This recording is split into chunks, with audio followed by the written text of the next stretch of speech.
சாயிராம். ஸ்ரீ சாயை பணிக. அனைவருக்கும் சாந்தி நிலவட்டும்.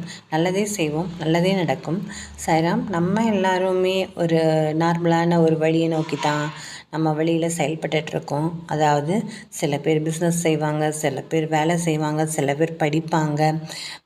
இந்த மாதிரி பலவிதமான வேலைகளை, தனக்குண்டான வேலைகளை மக்கள் அனைவருமே செஞ்சிட்ருக்காங்க. அவங்களுக்கெல்லாம் அந்த கற்றுக் கொடுக்கறதுக்கு ஒருத்தர் இருப்பாங்களே. இப்போ நான் வேலை செய்கிறேன்னா எனக்கு கற்றுக்கிறதுக்கு யாருக்கிட்ட மூலியமாக கற்றுக்கிட்டேன் அப்படின்றது. அது மாதிரி ஒவ்வொருத்தருக்கும் ஒவ்வொரு செயல்லையுமே முன்னோடின்றது இருப்பாங்க. அந்த முன்னோடிகள் குருவாக இருப்பாங்க. அவங்க மனுஷங்களாக இருக்கிறவங்க குருவாக இருந்தாங்கன்னா அவங்களுக்கு பலவிதமான ஒரு இது இருக்கும். இப்போது நம்மளுக்கு தெரிஞ்சவங்க, பிடிச்சவங்க, பிடிக்காதவங்க எல்லாத்துக்கிட்ட இருந்துமே நம்ம ஒரு நல்ல ஒரு விதமான கேரக்டரை கற்றுக்கலாம். சரிங்களா? யாருமே பிடிச்சவங்க பிடிக்காதவங்கன்றது இல்லை. அதுக்கப்புறமா பார்த்திங்கன்னா குருன்றவர் என்னென்னா மனசை கட்டுப்படுத்தி வச்சுக்கிட்டு தன்னோட குழந்தைகளை நல்வழிப்படுத்துகிறவர் தான் குரு. அது சித்தர்கள் அப்படி என்றவங்க எல்லாருமே அந்த வகையை சேரும். குருக்கள் எல்லாரும் ஒரே குணத்தை உடையவர்களாக தான் இருப்பாங்க. சரியா? அவங்க ஒரே குணம், என்றைக்கும் அந்த குணம் எதுலேயுமே மாறாது. எதிர்பாராத அன்பு வச்சுருப்பாங்க. எந்த ஒரு விதமான மோசமான குணமும் இருக்காது.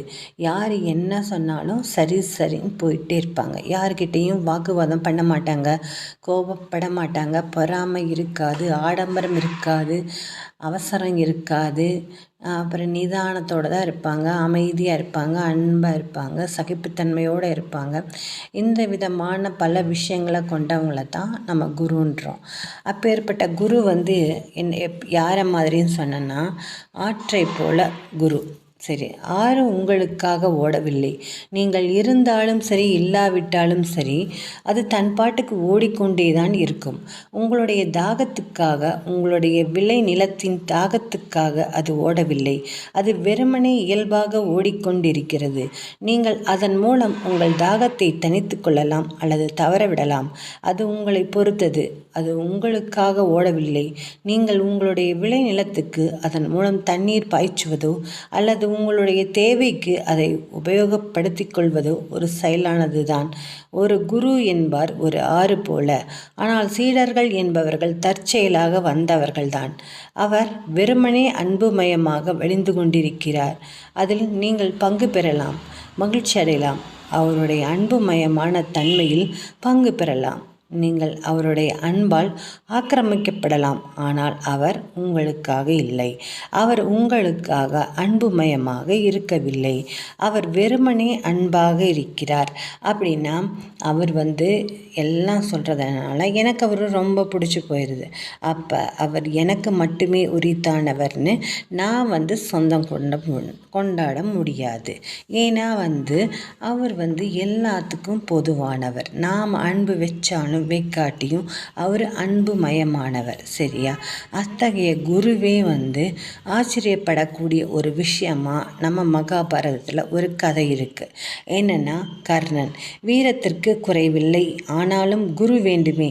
துரோணாச்சாரியார் மறந்துவிட கிருபாச்சாரியாரிடம் ஒரு நாள் அதிகாலையில் செல்கிறான் கர்ணன்.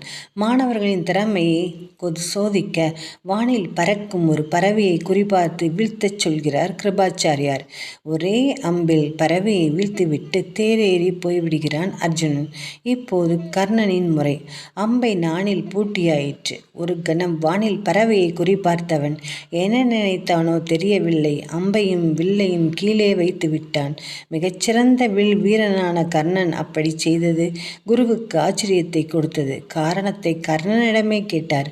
குருவே, இது அதிகாலை நேரம். இந்நேரம் ஒரு பறவை வானில் பறக்கிறது என்றால் அது தன் குஞ்சுகளுக்கு உணவு கொண்டுதான் செல்கிறது என அர்த்தம். இப்போது திறமைக்காக அதை கொன்றுவிட்டால் நான் வீரனாவேன். ஆனால் அதன் குஞ்சுகள் அனாதையாகிவிடும். எனவே நான் அதை கொல்ல மாட்டேன். கலங்கி போன குரு கர்ணனிடம், கர்ணா, நீ கற்றது வித்தையல்ல, வேதம். பணத்தாலும் பதவியாலும் பலத்தாலும் நாம் உயர்ந்தவராக இருக்கலாம். ஆனால் அதை நம்மை விட பலம் குறைந்தவர்களிடம் காட்டுவது வீரமும் அல்ல, தர்மமும் அல்ல என்று அந்த குருவே சொன்னாராமா. ஆமாம், குருக்கள் கூட ஒரு ஒரு குறிப்பிட்ட காலத்துக்கு பின்னாடி அவங்க எல்லாருமே அதுக்கு முன்னாடி அவங்கெல்லாம் மனுஷங்களாக தான் இருப்பாங்க. அந்த குறை நிறைகள் எல்லாத்தையும் நிவர்த்தி செஞ்சதுக்கு அப்புறம்தான் அவங்க குருவாகவே ஆயிருப்பாங்க. அதனால் யாரையுமே நம்ம குறைச்சி எடை போட வேண்டியதே இல்லை. இந்த ஒரு அற்புதமான நாளில் நம்மளுக்கு சாயப்பா ஆசீர்வாதத்தை கொடுப்பார். அதில் எந்தவித ஒரு டவுட்டுமே இல்லை. அவர் என்ன கொடுக்குறாருன்னா, வாழ்வில் சில நிகழ்வு நீ விருப்பப்பட்டு நடந்திருக்கலாம், ஆனால் என்றுமே உனக்கான நல்லது எதுவோ அது மட்டும்தான் நடக்கும். சில விஷயங்கள் வாழ்வில் நடக்காமலும் போயிருக்கலாம், நடந்திருக்கலாம்.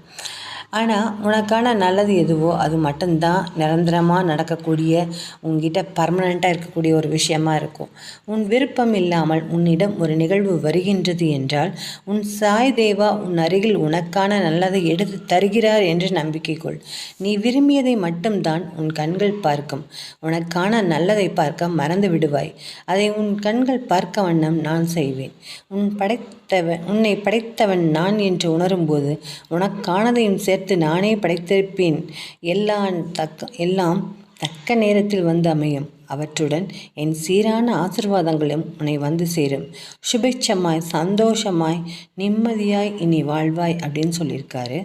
அது மாதிரி நாம் எல்லாரும் சந்தோஷமாக வாழ்வோம், வளமுடன். ஜெய் சாய்ராம். சாயப்பாவின் திருவடிகளே சரணம்.